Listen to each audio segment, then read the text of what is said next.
Hello. Thank you for joining us today on the Profit Scale Thrive podcast, where we guide attorneys to overflowing profits, scaled growth, and thriving lives. I am your host, Kelly Brubaker. We have a secret though. This is a special place because we don't work with every law firm owner.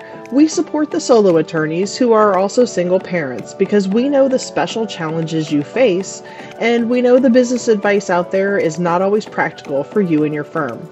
Each week, we will talk about things that will give you the insight you need to stop feeling overwhelmed, to gain back your confidence, and to finally enjoy your law firm and your life again.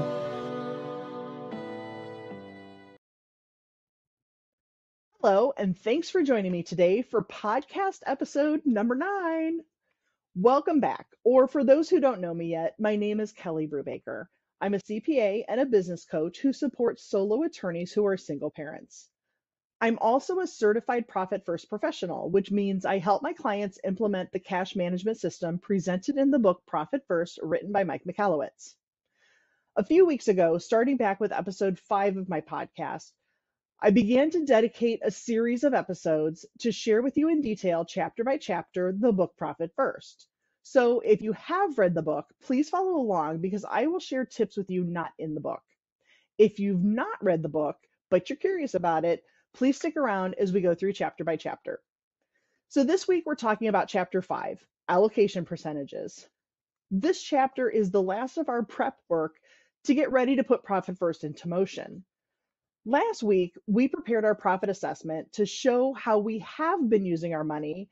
We computed our caps, our current allocation percentages. And alongside those numbers, we looked at where we could be with using Profit First by showing our TAPs, our target allocation percentages.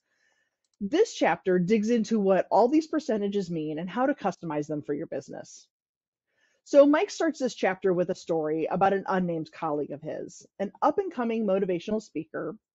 She attended a speaking boot camp. The instructor taught his sales method and exclaimed if all the attendees follow his sales method, they should expect 80% of each audience they speak to will buy the speaker's product by the end of the event.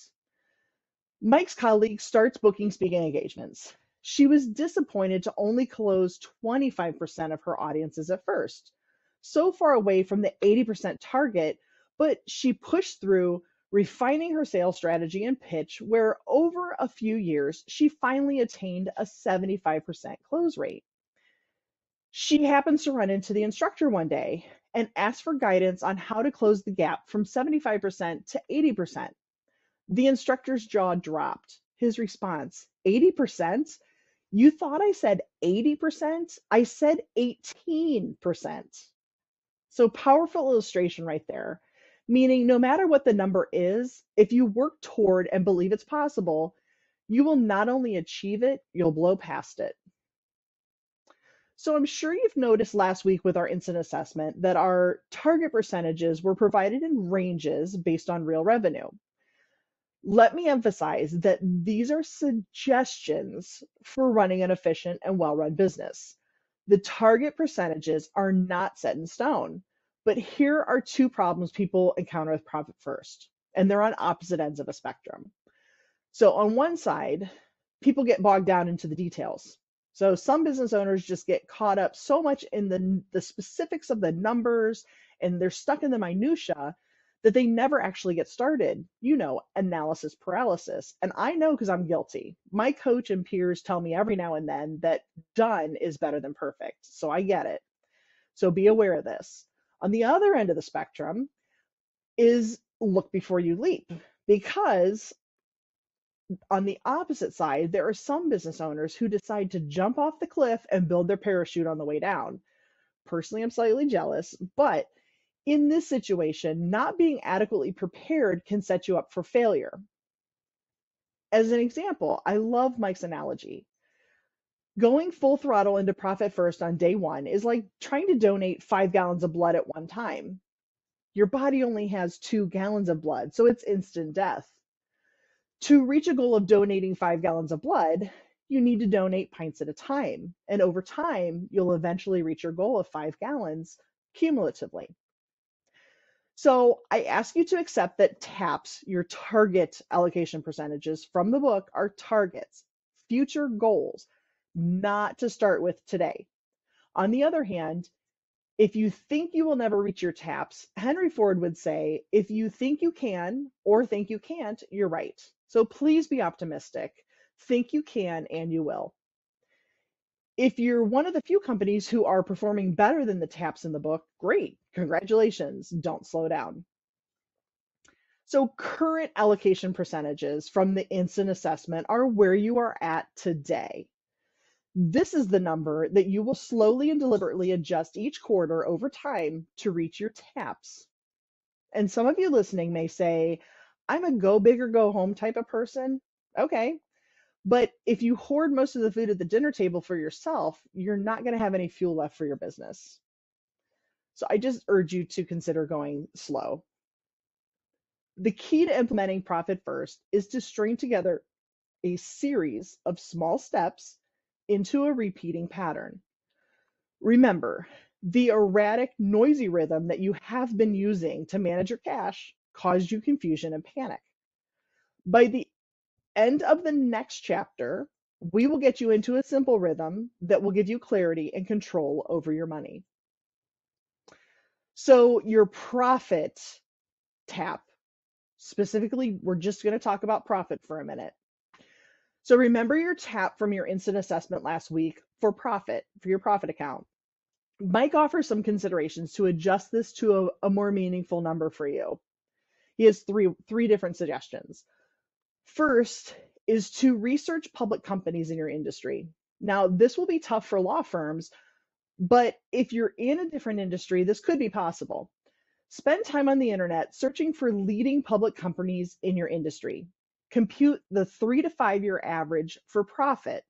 And you do this by taking the net income divided by the total revenue, and do this per year for 3 to 5 years, average those numbers together. Use that number as your tap. Or another way, review your business tax returns for the last 3 to 5 years. Determine your most profitable year, again, by using that net income divided by total revenue amount.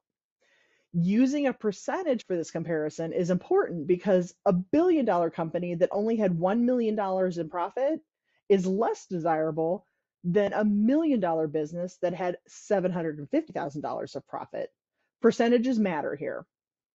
Last way, which is the easiest, is to use the tap based on your projected annual revenue for this year. So still use the chart, but instead of using your current revenue, use your projected revenue if you're going to end up in a different column on that chart. So as a side note, just know that many companies never reach their TAPs, and that's okay. It's a goal to reach for. What matters more is improving over time, day over day, month over month, and year over year. Keep in mind that your profit account is your part of your income as a business owner, and it will serve as your rainy day fund.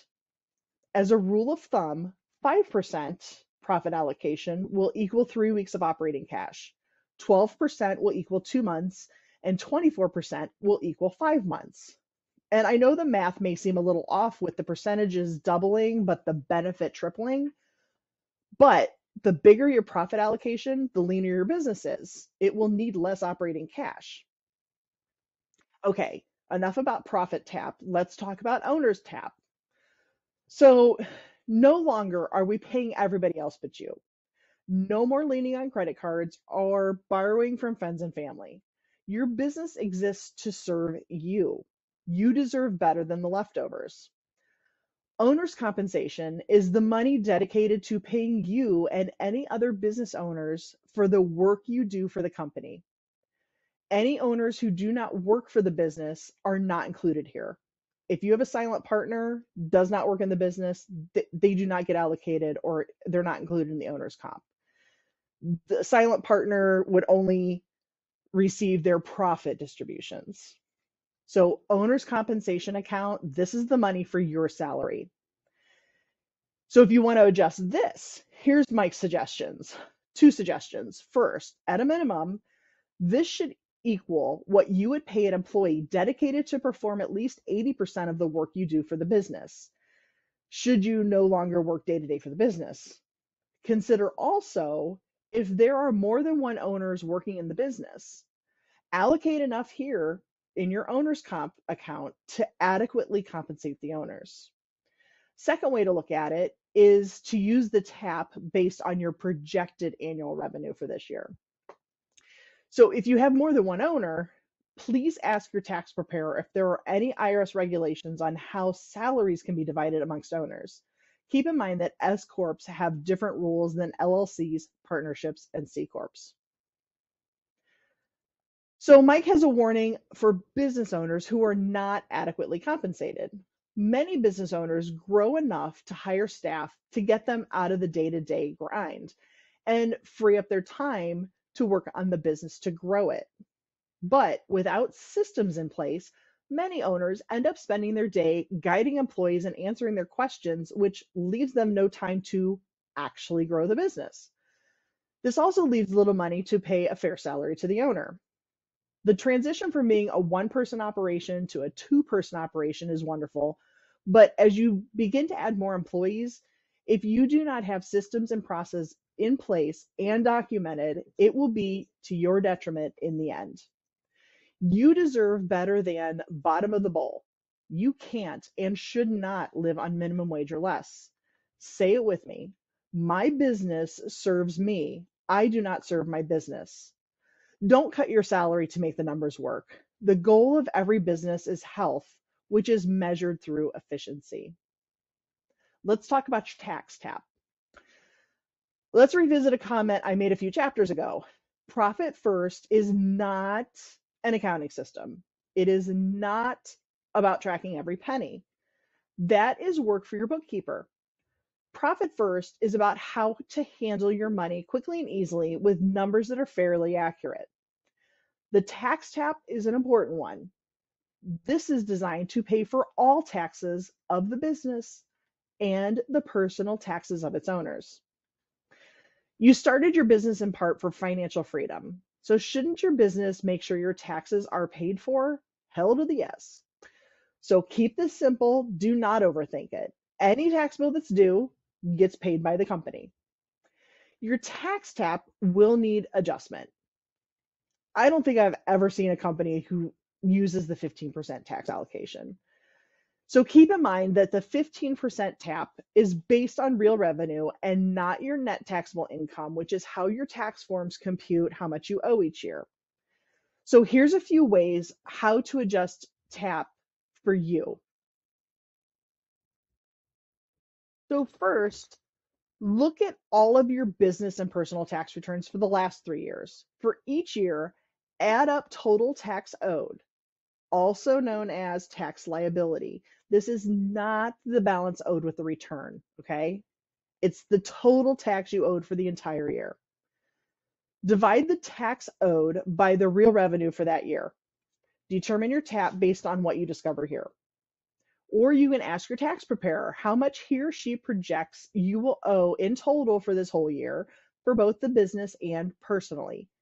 Divide this total by your projected real revenue, and this is your new TAP for tax. Or the third way, you can use 35% for US-based businesses, which is the starting corporate tax rate, or use the prevailing tax rate for your country. This will most likely be a bit high of a percentage, but at least you will not be scraping for money to pay your tax bill next April. So Mike offers up some simple math on how we came up with the 15% tax TAP, but it's a lot of numbers, and I think it will leave you cross-eyed if I read them out loud to you. I'll just say that I rarely see clients using 15%. Many are lower, some are higher. The goal here is to save at least as much as you will owe for this year. If you save too much, it becomes a bonus or it pads your tax account for the next year. Can we say winning? The only thing not mentioned in this chapter is that if you do change your TAPs, be sure they add up to 100%. TAPs or caps, both of them have to add up to 100%. Not sure where to put any unallocated money? I prefer to put it in my profit TAP, but You can put any unallocated money where you feel it would be best put to use.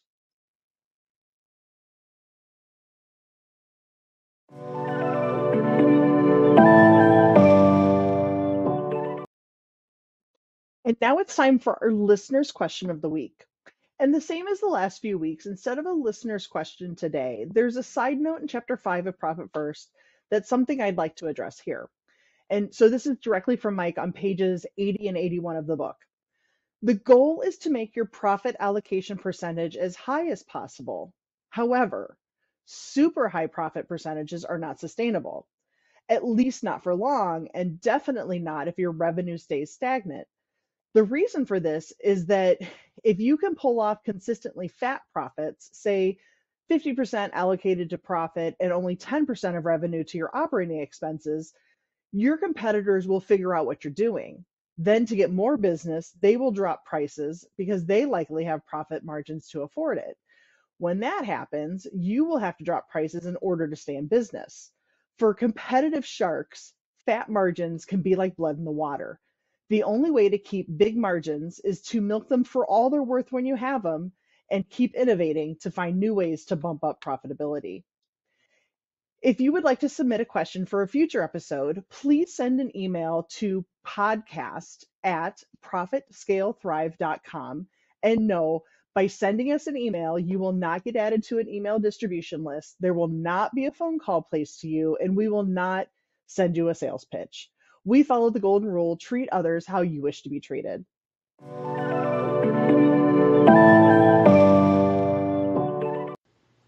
This week's inspirational quote is from Henry Ford. Obstacles are those frightful things you see when you take your eyes off your goal.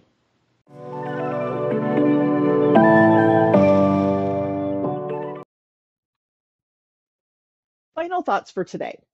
I hope you're enjoying this approach to the book Profit First. Today we talked about how TAPs are not set in stone. They are provided in the book as a goal based on research Mike conducted of healthy businesses. But there are times when you should deviate from the TAPs provided for in the book. We talked about alternative ways to customize your TAPs. So here are your action steps for this week. First, based on what we talked about today, customize your TAPs. Remember, TAPs are the X on your roadmap. They are not our starting point. Second, because you customize your TAPs, you will need to update your instant assessment to reflect your new TAPs. Make sure that they add up to 100%.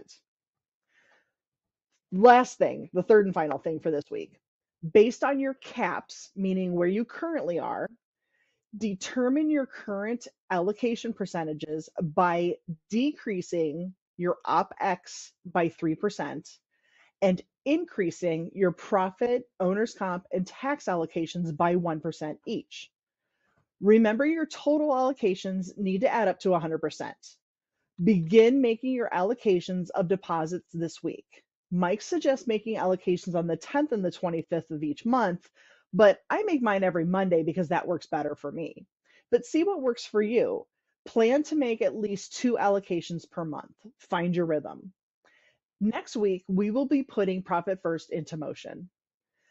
Please do not be discouraged or overwhelmed at this point. What you are feeling is normal, totally and completely 100% normal, I promise. If you need to pause here before moving on to the next chapter, okay, but please set up your profit account and allocate 1% of your income each week. I know how this seems so small and possibly pointless, but I promise there will be a noticeable impact on you and your business while you gain the benefit of creating a positive habit by the time you return to the book. If you have any questions about today's episode, feel free to comment if you're watching on YouTube or send me an email to podcast@profitscalethrive.com. If you know someone who might need to hear this information, please share this episode with them, or if you're on YouTube, tag them below. Be sure to follow and subscribe to get notifications for future episodes. Did you enjoy this episode? Please consider leaving me a review. And before I go, remember, profit is something you intentionally plan for in the beginning. It is not a potential bonus at the end of the year. Thanks and have an amazing day.